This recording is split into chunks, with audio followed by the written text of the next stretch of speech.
Hi everyone, in this video I'll show you how to replace this Chevy transponder flip key battery used for different years, different models, Cruze, Equinox, Sonic, Malibu and more. This came out of a 2016 Chevy Cruze. The battery you will need is a CR2032 and you can click on the link below to get it online. Pretty easy.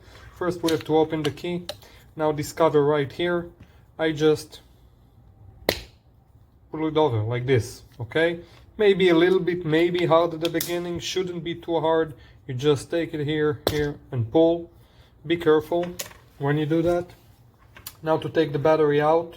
So, right here, an easy trick, you pull it down and then you take a flathead, a very small flathead, and you pull the battery up, okay? If you will try to pull the battery without pulling it down first, it will be very hard. So this is the way it is. I pull down with my thumb and with a small flathead just underneath.